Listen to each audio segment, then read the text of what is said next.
Iya, saudara, ini tolong Anda jelaskan ke kami nih. Kami akan ikut seperti Anda menyembah Kristus, makhluk padang gurun yang datang kepada Paulus di tahun 50-an. Kalau saudara bisa menjelaskan apa hak paten, sahihnya, absahnya gereja mengambil kitabnya orang Yahudi. Kalau Anda bisa menunjukkan benang merah dari nabi-nabi Yahudi, dari misalnya nabi besar Yakub, Daud, Salomo, Harun, terus siapa lagi? Nabi-nabi kecilnya yang memberikan indikasi kuat bahwa kitab yang mereka terima dari Elohim itu juga diperuntukkan untuk orang-orang Yahudi. Untuk orang-orang yang ada di Roma sana, di Vatikan. Kalau tidak, berarti Anda hanya menggunakan hasil curian untuk menjajakan makhluk padang gurun yang ngaku Kristus itu. Silakan, saya ingin mendengarkan seorang murtadin membela keyakinannya dan memberikan penjelasan bahwa gereja menggunakan kitabnya orang Yahudi itu karena memang ada validasi. Waktu dan tempat, silakan Miki, lanjut. Yang dimaksud kitabnya orang Yahudi itu perjanjian lama, kan? Iya, itu perjanjian baru yang disetting oleh bapak-bapak gereja dengan istilah perjanjian lama supaya memberikan kemudian ruang kepada surat-surat kepompong yang ditulis oleh wartawan-wartawan lepas yang Yesus sendiri tidak kenal siapa penulis-penulis kitab itu, bahkan Yesus tidak kenal kitab-kitabnya orang Kristen. Perjanjian lama di mata gereja justru adalah perjanjian baru bagi Bani Israel dari Tuhannya. Silakan Anda jelaskan kepada kami ingin tahu. Jadi yang dimaksud kitabnya orang Yahudi itu yang mana, Bang? Kitabnya orang Yahudi itu dari kitab Kejadian sampai Meliaki. Di kitab Kejadian itu, ini kan apa kaitannya perjanjian lama dengan Koten nih ceritanya? Iya. Nah, jadi di perjanjian lama itu jelas kaitannya ada. Kenapa? Karena dari mulai kita, kalau saya ini Kristennya jemaat biasa, Bang, cuman jadi ngomongnya ngawur aja, nggak hafal kitab yang begini-begini itu, Bang. Jadi kebetulan saya baru 13 tahun masuk Kristennya. Jadi maksud saya begini, Bang. Di dalam perjanjian lama, kitab Kejadian itu sampai dengan Maleaki itu ada dituliskan bahwasanya apa? Bahwasanya kita ini orang Kristen itu ngomong apa lagi? Saya grogi, Bang. Jadi jelas ada kaitannya antara perjanjian lama dengan perjanjian baru, karena di dalam 10 hukum Taurat itu, 10 hukum Tuhan itu juga dikatakan bahwasanya kita itu tidak boleh menyembah Allah lain seperti gitu kan. Terus kita juga kita orang Kristen yang perjanjian baru juga percaya dengan itu, kita tidak menyembah Allah lain. Iya, saudara, yang saya tanya hubungannya bukan klaim kita orang Kristen juga tidak menyembah ilah lain, tetapi menyembah anak orang, menyembah makhluk padang gurun yang ngaku-ngaku Kristus bertemu dengan Paulus. Tuhannya orang Yahudi bukan anak Maria. Tuhan Anda anak Maria, konon, padahal bukan anak Maria itu. Yang Anda sembah bernama Kristus itu bukan anak Maria, itu makhluk padang gurun yang datang kepada Paulus membawa-bawa nama Yesus biar dianggap sebagai Mesias. Yang kita ingin tahu nih, kan agama saudara di dalam Matius 28:19, pergilah, jadikanlah seluruh bangsa menjadi pengikutku. Nah, termasuk kami orang Islam itu sebagai sasaran empuk untuk dijadikan sebagai pengikut Kristus padang gurun. Tapi kami sebelum menjadi pengikut kayak Anda, kami ingin klarifikasi dulu. Apa haknya Kristen menggunakan kitabnya orang Yahudi? Ternyata Anda sebagai orang yang sudah Kristen 13 tahun, waktu yang begitu lama, tidak ada data yang bisa Anda berikan. Anda sudah meninggalkan keyakinan lama Anda demi untuk masuk ke dalam sebuah keyakinan yang tidak ada dasar pijakannya. Kalau kami di Islam, Kenapa kami menggunakan Al-Quran? Karena Al-Quran itu diwahyukan untuk seluruh umat manusia. Al-Quran surah An-Nahl ayat 44, Asy-Syura ayat 52. Al-Quran diturunkan kepada Nabi Muhammad untuk disampaikan ke seluruh manusia sampai hari kiamat. Itu legalitas standingnya. Nah, sedangkan kitabnya Musa, Ulangan 33 nomor 4, itu hanya milik kepunyaan Musa dan keturunan Yakub. Kemudian diterangkan dalam Yesaya, Yeremia 31 nomor 31 sampai 33, Tuhan memberikan perjanjian baru kepada Bani Israel dan Bani Yehuda berupa Taurat. Mazmur 147 data 19 sampai data 20, hukum-hukum Tuhan yang datang kepada Yakub, aturan-aturan Tuhan yang datang kepada Israel tidak diberikan kepada bangsa lain. Lalu apa hubungannya dengan Roma? Karena Kristen pertama itu adalah bangsa Romawi. Kristen pertama nih adalah bangsa Romawi. Pertanyaan saya, apa hubungannya kitabnya Yahudi, nabi-nabi Yahudi dengan agama Romawi, orang Romawi Katolik, penyembah dewa-dewa ini? Silakan Anda jawab. Bang, di perjanjian lama itu, abang bilang tadi kan kitab Kejadian sampai Maleaki. Jadi nabi-nabi di situ itu sudah menubuatkan mengenai kedatangan Mesias, yaitu Tuhan Yesus itu. Yang kami yakini sebagai Tuhan Yesus ya. Karena di situ ditulis semuanya itu sudah digenapi dengan kedatangannya Tuhan Yesus gitu. Kalau saya sih masuk Kristen itu, saya berpola pikir saya itu, saya Kristen ini saya tidak pakai akal, Bang, karena kalau pakai akal jelas tidak masuk akal gitu.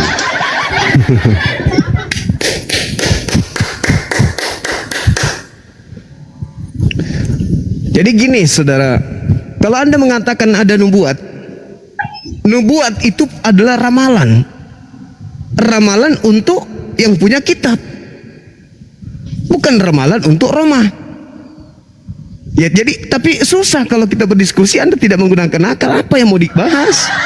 Mending kita Berarti pakai kan, bahasa tubuh. maksudnya berarti kan ada kaitannya, pasti ada kaitannya antara perjanjian lama dengan perjanjian baru.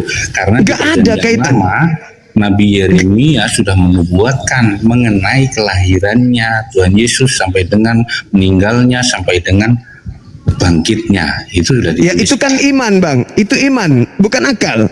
Kalau iman ya anak kambing juga Anda bisa tuhankan.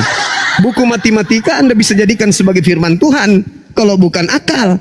Masalahnya ketika kita berbicara mengenai kitabnya orang Yahudi, apa yang diceritakan dan ruang lingkup yang ada di dalamnya itu hanya bercerita tentang Nabi Yakub dan keturunannya. Tak ada yang lain. Kalau Anda mengatakan ada hubungannya, saudara, perjanjian lama Tuhan dengan Bani Yakub itu adalah Tuhan menjanjikan membebaskan mereka dari tanah Mesir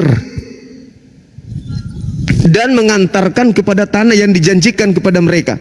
Itu perjanjian lama. Perjanjian baru Tuhan kepada Bani Israel memasukkan hukum Taurat ke dalam batin setiap Bani Israel dan Bani Yehuda.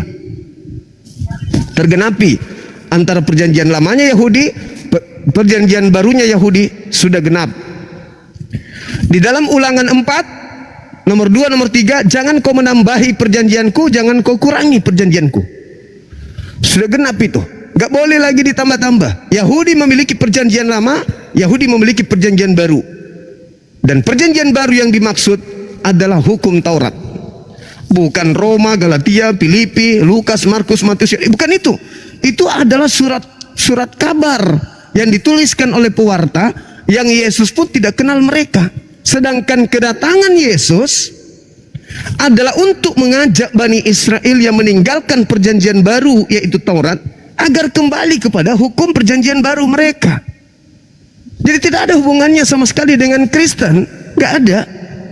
Sejarah berpindahnya antara kitab Taurat kepada orang Kristen itu bermula di Mesir, Alexandria. Siapa yang ada di Mesir?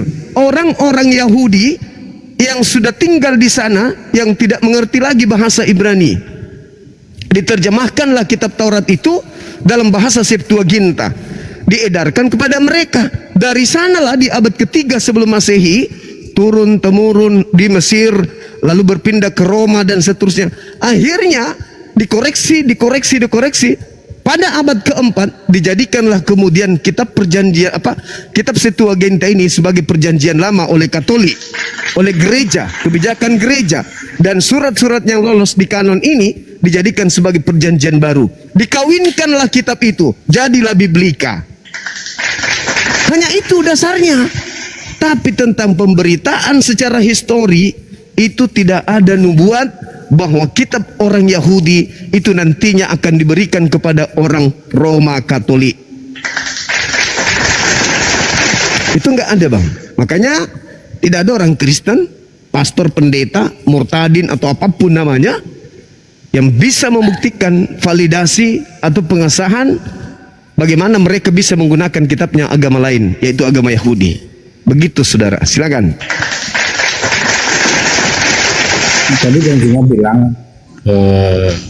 mengenai nubuatan itu ramalan gitu. Itu kalau bagi saya sih bukan ramalan, itu penglihatan yang diberikan oleh Tuhan. Nanti akan datang Mesias itu seperti itu, Bang.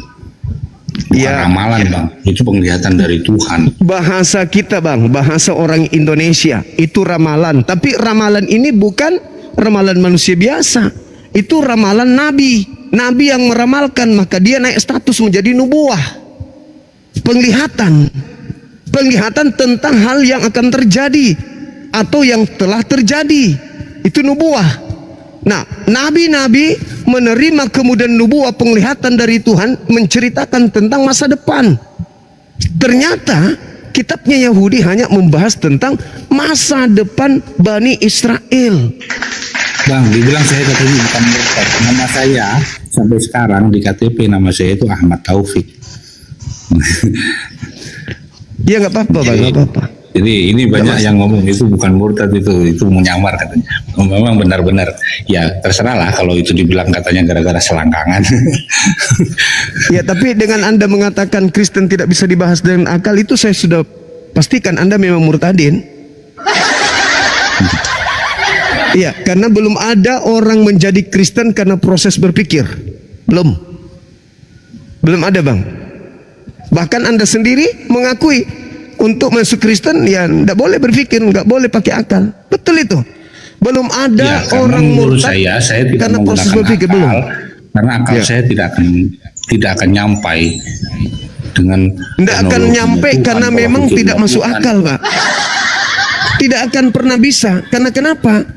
Akal itu serpihan cahaya pencipta langit dan bumi yang dititipkan di kita untuk mendeteksi benar salah. Ketika ada sesuatu yang salah yang tidak bisa dideteksi oleh akal kita, lalu kita percayai, maka jatuhnya kepada apa? Angan-angan, imani saja. Nah, untuk mensiasati supaya kita kelihatan keren, maka bahasanya karena saya karena saya tidak bisa untuk memikirkan. Padahal memang mau profesor seperti apapun memang nggak bisa sampai akarnya ke sana. Karena bagaimana mungkin seekor kucing Anda mengatakan ini adalah gajah? Anda lantas mengatakan, oh ini saya tidak bisa menjelaskan pakai akal. Kenapa? Karena saya punya akal belum sampai ke sana. Memang nggak akan pernah sampai. Karena kadarnya kucing ya kucing, gajah ya gajah. Bagaimana mungkin Anda ingin mengatakan ini adalah kucing, padahal itu adalah ayam? Ini yang dipakai oleh orang Kristen. Makanya ketika dia menjelaskan tentang Yesus, Yesus itu adalah 100% manusia, 100% Tuhan. Sama seperti ketika memperlihatkan HP. HP ini adalah 100% HP dan 100% bola kaki. Itulah yang dimaksud saya tidak menggunakan, saya beriman itu saya tidak menggunakan akal. Yesus itu 100% manusia, 100% Kristen. Anda bukan tidak menggunakan akal, Bang. Tetapi apakah mustahil Tuhan itu bisa jadi manusia? Mustahil, Bang. Itu mustahil. Tuhan segala-galanya, Bang. Kata siapa? Tuhan maha segala-galanya. Dia menciptakan dunia beserta isinya saja mampu. Apalagi cuma menjadi manusia. Jadi menurut saudara tidak ada yang mustahil bagi Tuhan? Tidak ada yang mustahil. Berarti ada Tuhan, nyanyian kami itu di nyanyiannya itu ada yang berarti, mustahil begitu. berarti Tuhan Anda bisa menciptakan Tuhan yang baru, yang lebih besar, yang lebih kuasa dari dirinya. Bisa kalau dia mau. Loh, bagaimana ini? Itu bukan Tuhan, Bisa. Pak, namanya. Itu namanya makhluk. Itu makhluk, Pak. Bisa membuat rumah kayak saya ini. Bisa membuat rumah yang lebih besar dari badan saya. Tapi pada saat saya membuat rumah, itu bukan saya. Itu adalah pribadi baru. Jadi kalau Tuhan Anda bisa menciptakan Tuhan yang lebih bagus, yang lebih besar, yang lebih maha kuasa, itu konsep lawak-lawak. Itulah kami sebagai orang Kristen itu gila, Bang. Gilanya orang Kristen itu seperti itu. Kalau Abang tadi menanyakan, bisa nggak Tuhan menciptakan Tuhan yang lebih besar? Bisa. Karena pikiran kita sebagai manusia tidak mampu. Kalau Tuhan mau bisa kok, Bang. Iya. Begitu Gila, juga kan, kalau Tuhan Anda bisa jadi setan, bisa. Kalau dia mau bisa, Bang. Gimana? Oh, bisa. Ya. Dan Anda tidak bisa menyelami hati Tuhan Anda, kan? Tidak bisa, saya manusia kok, Bang. Berarti bisa jadi Tuhan Anda lah yang jadi setan selama ini mengganggu manusia. Betul?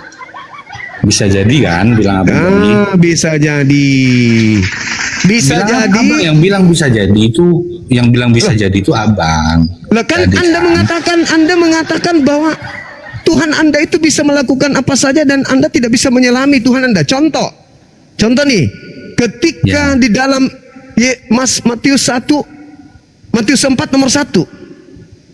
Berarti Tuhan Anda di situ berpura-pura bisa jadi menjadi setan yang mencoba Yesus. Betul? tidak ada Tuhan mencobai Yesus. Bukan mencobai Yesus. Coba Anda baca Itu yang Matius mencobai 4. Yesus itu, Coba yang Anda mencobai membaca. Yesus. Saya nggak bawa Alkitab, Bang, saya di tempat kerja. Jadi Kata Anda tadi, Tuhan Anda bisa menciptakan Tuhan, bisa membuat Tuhan. Nah, ketika Tuhan Anda membuat Tuhan yang mana? Yang dibuat atau yang membuatnya? Bang Juma kan menanyakan, berarti Tuhanmu bisa membuat Tuhan. Saya bilang bisa kalau dia mau. Iya, bisa, gitu. bisa katanya. Saya Nah, yang sekarang mengatakan Tuhan saya bisa membuat Tuhan. iya, Anda mengatakan Tuhan Anda bisa menciptakan Tuhan baru, betul? Bang Juma yang menanyakan tadi, bukan saya. Iya. Dan Anda mengatakan iya bisa. Ya, betul. Kalau Tuhan mau bisa loh, Bang. Tapi kan bisa. tidak pernah terjadi. Tapi Bisa. Tuhan Dari tidak mana mau, Anda berarti. tahu? Dari mana Anda tahu? Ya buktinya tidak ada Tuhan lain selain Tuhan Allah. Anak Maria? Nah ini beda Bang, ini jalurnya Loh, berbeda kok beda? lagi. Nggak, ini kan bahasan kita kan apa kaitannya perjanjian Tuhan lama dengan Anda, Kristen. Tuhan Anda bisa membuat Tuhan berupa bayi, betul? Betul. Nah, Tuhan Anda bisa Karena Tuhan membuat mau Tuhan Anda bisa membuat Tuhan berupa burung merpati, betul? berupa roh, bukan burung Burung merpati. Burung merpati. berupa Alamak. roh. Berupa Yang burung seperti merpati. burung merpati. Ya, seperti burung merpati. Berarti yang nampak di situ burung merpati. Gak usah malu-malu, Bang, gak usah malu-malu. Roh Ya. Tuhan datang menampakkan seperti burung merpati. Ya udah, burung merpati. Jadi ketika saudara mengatakan Yesus adalah Tuhan 100% manusia, 100% Tuhan, berarti Roh Kudus adalah Tuhan 100% dan juga burung merpati 100%. Betul? Betul. Nah, gitu dong. Gitu. Jadi Kristen harus mengakui bahwa Tuhannya orang Kristen itu juga burung merpati, kan gitu. Bisa. Nah, karena sekarang, Tuhan mau. iya, kalau Tuhan Anda menjadi manusia, berarti jauh lebih bisa kemudian Tuhan menciptakan Tuhan yang lebih besar dari dirinya. Dan Anda iyakan. Ya. Nah, sekarang yang mana yang Tuhan? Yang Tuhan itu tetap Tuhan Allah. Dia Tapi tidak ada yang lebih besar. Lebih besar kan? Tapi ada yang lebih besar dari dirinya, yang Tuhan Siapa? barusan dia ciptakan. Yang mana, Bang? Lah tadi Ya, Anda kita mengatakan real nyata, nggak usah. tidak Jangan ada, Abang tidak ada yang berangan-angan itu mustahil. namanya. Nggak Tidak ada yang Tuhan mustahil. menciptakan Tuhan yang lebih besar. Katanya tidak ada yang mustahil bagi Tuhan Anda. Makanya saya tanya, kalau Tuhan Anda menciptakan Tuhan yang jauh lebih besar dari dirinya, bisa nggak? Anda mengatakan bisa. Nah sekarang kalau bisa, yang mana yang Tuhan? Yang dia ciptakan lebih besar, lebih kuasa dari dirinya, atau dirinya yang mana yang lebih kuasa? Yang mana yang lebih Tuhan? Yang begini, tapi kan kita ini berangan-angan nih seandainya Tuhan itu mau menciptakan Loh, Tuhan bukan yang lebih angan-angan, besar. saudara, Anda salah. Anda salah Karena kalau tidak Anda ada mengatakan Tuhan yang lebih besar kecuali Tuhan. Anda salah kalau Anda mengatakan Anda lagi berangan-angan. Aku siap syukran. Kenapa? Karena nyata Tuhan Anda bisa menjadi manusia. Itu nyata tuh. Dan Itu bukan Tuhan lebih Anda besar, Tuhan menjadi manusia, lebih bukan kecil. yang lebih besar. Tuhan menjadi lebih kecil. Tuhan yang menjadi manusia aja, nggak usah lebih besar lebih kecil. Lah kan Tuhan maha besar, Bang. El Gibor. Karena tidak. Allah itu maha Yang besar. ditulis itu Tuhan menjadi Maha kuasa. Ya. Nggak ada yang lebih besar lebih kecil. Yesus mengatakan Bapakku lebih besar daripada aku. Ya itu Tuhan Yesus yang ngomong. bukan Iya, Allah. berarti Tuhan Anda ada yang besar, ada yang kecil. Ya. Nah, berarti Tuhan Anda menciptakan Tuhan kecil, betul? Tuhan Yesus bukan Tuhan Iya. kecil. Iya kan Anda yang Tuhan besar, abangku. Ya. Berarti Yesus ini dia adalah Tuhan kecil, betul? Betul. Nah, gitu dong. Terus Tuhan Anda membuat lagi Tuhan bungsu. Roh Kudus ya. Nah, jadi ada Benar, Tuhan Pak, senior, dibilang tadi, Pak. ada Tuhan senior, ada Tuhan junior, ada Tuhan bungsu. Bungsu. Betul? Betul. Jadi Kristen Tuhannya ada berapa, Bang? Ada 3. Bagus. Ini baru Kristen yang betul. Saya salut. Anda tidak rugi menjadi murtad karena Anda mewakili Kristen dengan jujur. Karena Kristen yang sesungguhnya adalah Anda. Andalah Kristen sejati.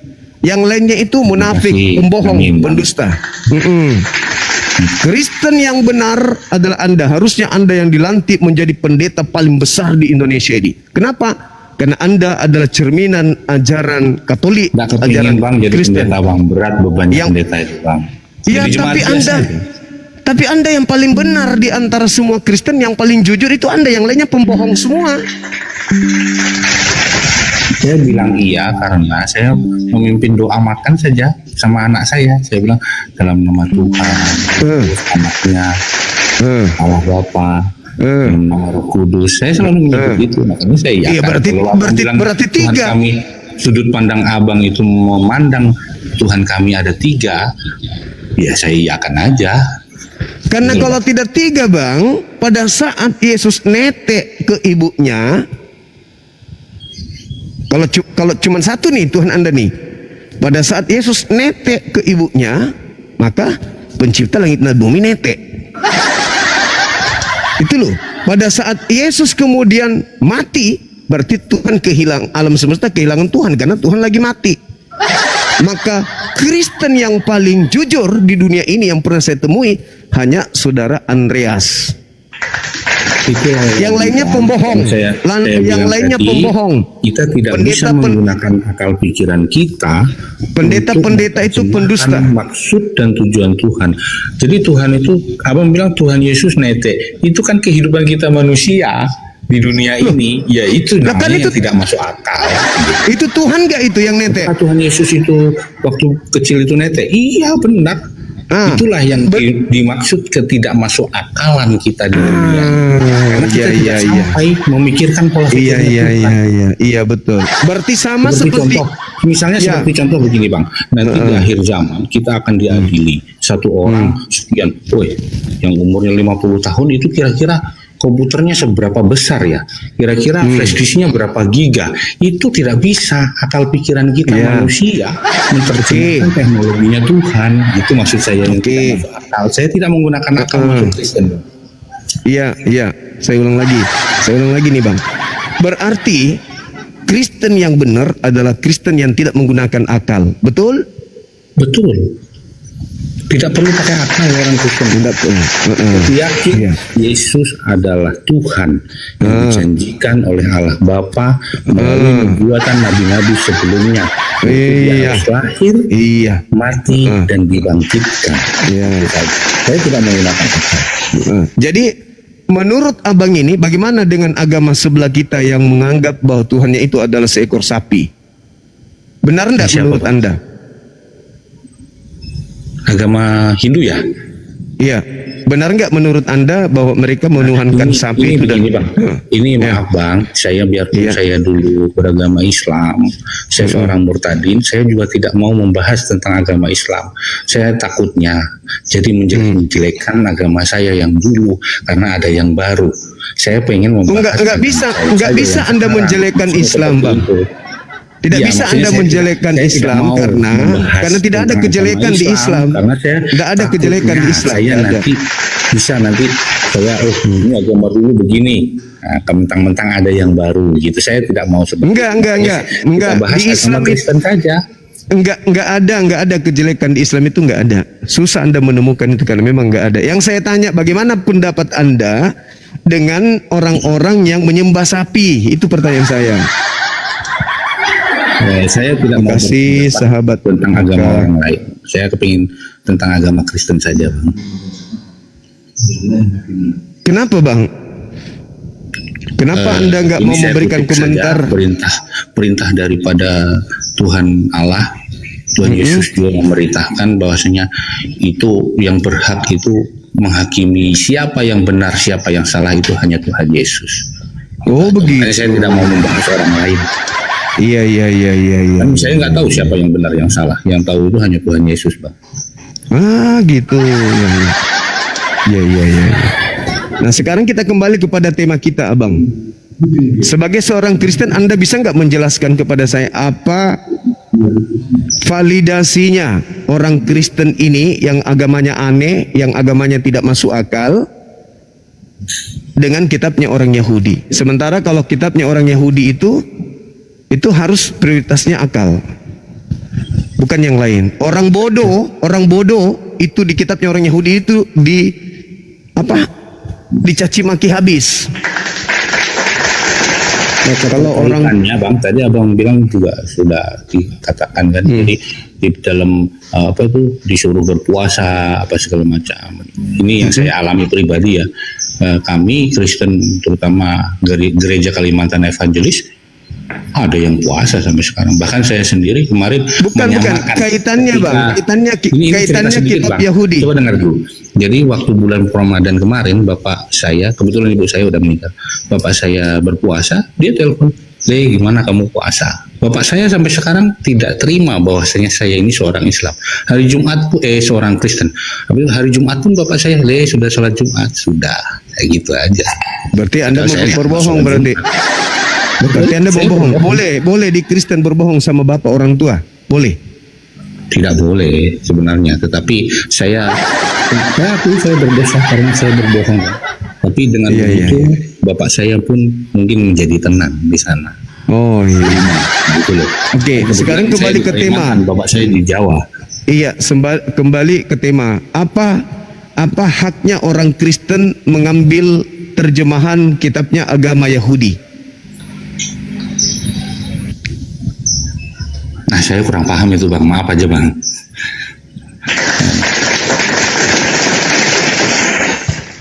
Oke, teman-teman host, barangkali sudah cukup. Saudara kita ini Bang. yang Oke, sudah saya terima kasih banyak, Bang, boleh Iya. bergabung. Jadi karena ini saya Siap. juga mau pulang kerja ini, Bang, mau absen. Jadi saya Makasih berdiri. Saudara Andreas. Terima kasih banyak, Bang. Siap. Enggak, tadi katanya Bang Andreas ini mau menanggapi temanya di sini. Sebelum turun, boleh saya ikut komentar sedikit? Silakan abangku. Iya, jadi Oke, gini silakan. Bang, memang benar kalau orang Anda itu mau menggunakan akal, baru baca kitab Kejadian aja, Anda sudah tidak akan menjadi Kristen. Kalau Anda mau menggunakan akal, contoh nih saya kasih contoh. Dalam kitab Kejadian 1 misalnya, Di situ dikatakan pada mulanya Allah menciptakan langit dan bumi, bumi belum berbentuk dan kosong, kegelapan menutupi samudra raya, roh Allah melayang-layang di atas permukaan air. Berfirmanlah Allah, jadilah terang, maka terang itu jadi. Allah melihat terang itu baik, maka dipisahkan dari gelap, yang terang dinamakan siang, yang gelap dinamakan malam. Allah melihat semuanya itu baik, jadilah petang, jadilah pagi, itulah hari pertama. Hari pertama sudah ada terang, ada siang, ada malam. Tapi mataharinya diciptakan hari keempat. Kejadian 1 ayat 14 sampai 19. Berfirmanlah Allah, jadilah benda-benda penerang untuk memisahkan gelap dari terang, sebagai tanda waktu, bulan, dan masa-masa. Allah menciptakan dua benda yang sangat besar di cakrawala untuk menerangi bumi. Benda yang lebih besar menguasai siang, benda yang lebih kecil menguasai malam. Allah juga menciptakan bintang-bintang di cakrawala untuk menerangi bumi. Allah melihat semuanya itu baik, jadilah petang, jadilah pagi, itulah hari keempat. Kalau kita gunakan akal, nggak mungkin Anda jadi Kristen. Kenapa? Bagaimana mungkin ada terang di hari pertama, tapi mataharinya nongol di hari keempat? Terang hari pertama dari mana? Bukankah terjadinya siang dan malam itu terjadinya karena rotasi? Bumi berputar pada porosnya. Itulah yang menyebabkan pergantian siang dan malam. Bang, maaf saya langsung jawab Bang Bible ya. Jadi karena mau absen nih Bang, mau pulang kerja. Jadi gini, jadi kami tadi saya bilang kami orang Kristen beriman tidak bisa menggunakan akal. Oke, berarti Anda bukan pengikut Yesus, Bang. Kejadian yang Abang bilang. Bentar. Berarti Anda bukan pengikut. Kalau Tuhan mau semuanya bisa. Oke, berarti Anda bukan pengikut Yesus. Kalau Tuhan mau jadi setan juga bisa. Oke, berarti Anda tidak pengikut Yesus. Karena Yesus berkata di dalam Markus 12 ayat 29 dan 30-31, kasihilah Tuhan Allahmu dengan segenap akal budimu. Tuh, Yesus menyuruh menggunakan akal, tapi kamu nggak mau menggunakan akal. Berarti Anda bukan pengikut Yesus. Silakan absen kalau mau absen. Dalam hal mengasihi itu apa, Bang? Dengan segenap akal budimu. Itu dibaca harus panjang semuanya, jangan dibaca dipotong. Iya, mengasihi itu maksudnya membodohi orang. Itu aja. Menipu orang, mengasihi orang itu mengasihi, iya.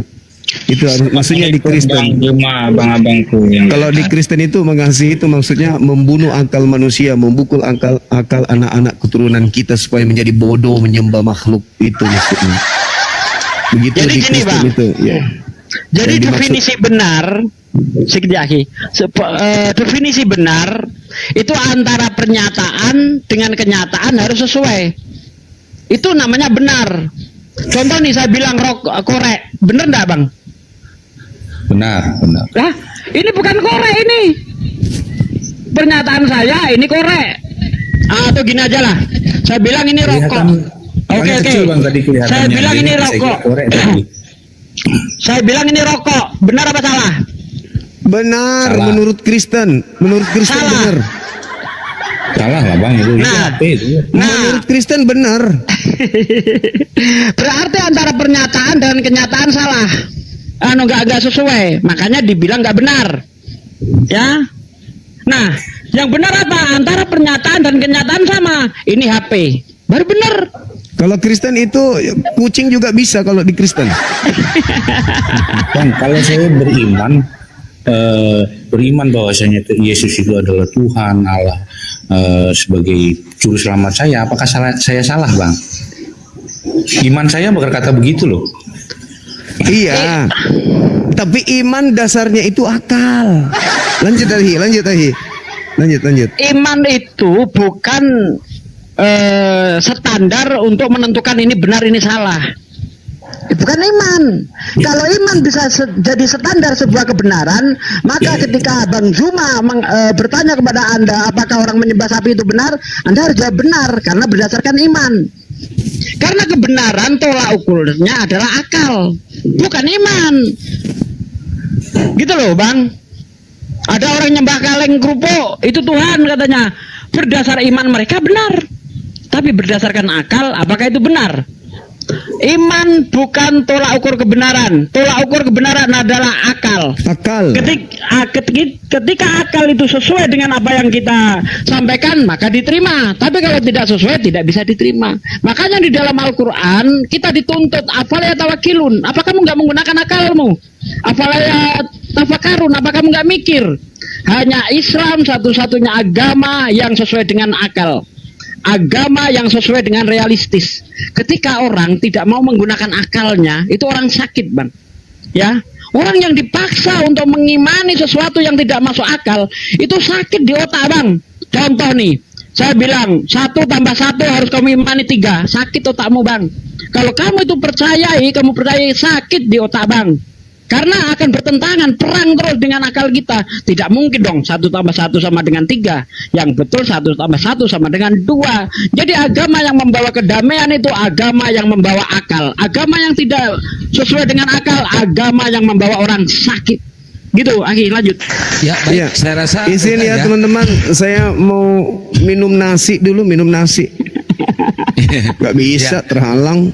Saya rasa sudah ya Pak Andre. Tadi Pak Andre udah jujur mengatakan murtad harus hilang akal. Saya kasih aplaus buat Bang Andre, keren banget. Dan saya ucapkan selamat kepada Bang Andre telah menyembah Tuhan yang sudah mati terkutuk di kayu salib.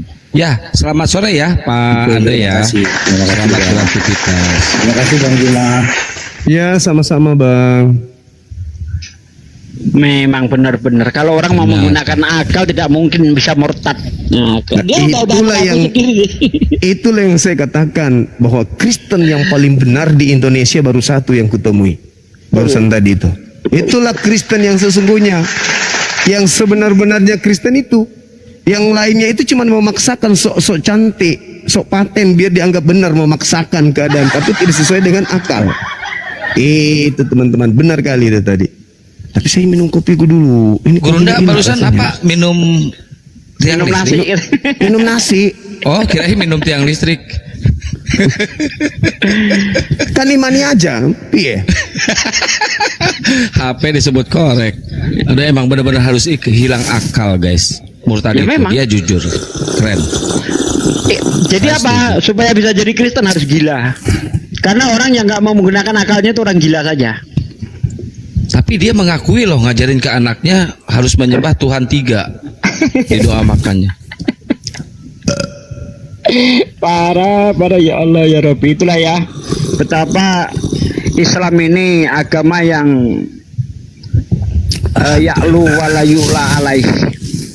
Agama yang tinggi dan mulia.